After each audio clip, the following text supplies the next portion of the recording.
Oh, hey, you made it. I was wondering if you were actually going to show up. Come in, come in. Don't just stand there. I hope you don't mind my place being a little messy. Everyone thinks I have a pretty perfect life, but trust me, my house gets a little bit messy. Okay, this is my study area. I cleared some space for you. So you brought your notes. Good. I know you've had some trouble keeping up with the class, but don't worry. I'll help you figure it out. Let me get you a chair.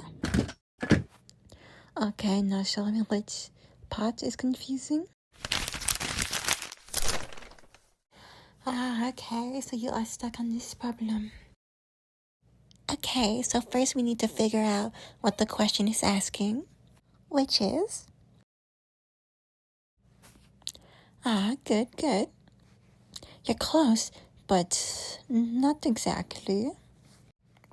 Okay, so listen to the wording here. The author writes, "The body remembers what the mind attempts to bury. Every silence becomes an archive of what was never spoken." Don't just focus on what it literally says. The author is playing with the relationship between memory and identity. The interesting part is the contradiction. Memory is usually thought of as something we control, something we choose to remember or recall. But here the author is suggesting that memory exists independently of us. The body becomes a witness to experiences that the conscious mind may try to suppress. Basically, the argument is that trauma, history, and personal experiences aren't just things that happen to us. They shape the way that we understand ourselves. And notice the metaphor. Silence becomes an archive. An archive is usually a place where information is preserved. Am I right? So the author is suggesting that what remains unsaid isn't actually gone or missing. The absence of words becomes its own form of communication.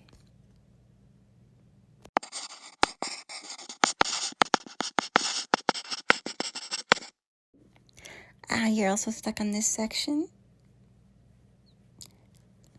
Okay, this is actually one of the hardest parts of the reading, so don't feel bad.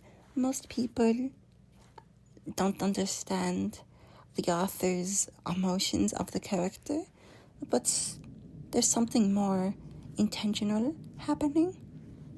Like, look at the sentence.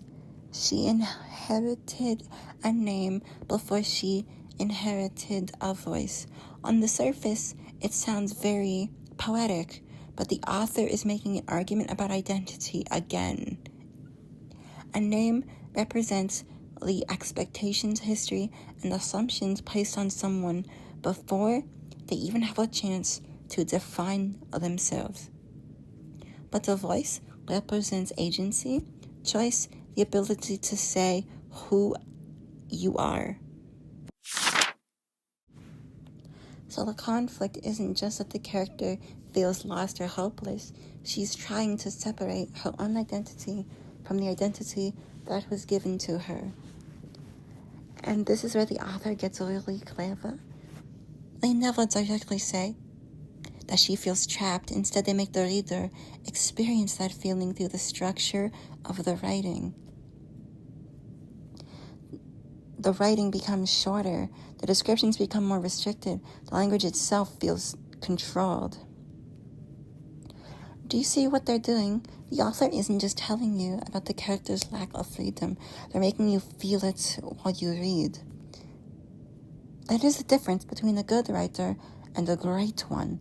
A good writer can describe an emotion, while a great writer can build an entire world with just the emotions themselves. So for your essay, don't focus on what happens, but focus on how it feels. Honestly, I do think you're really good at this. You just have to look more deeply into things and look what the author is giving you, but not literally, but more figuratively. It's about providing why your interpretation makes sense. Well, it is getting pretty late, so we can come back tomorrow maybe, if you want to. I had a great time studying with you, and here's my number if you want to text me about any problems you have, or anything school related, or just anything, I guess. Bye!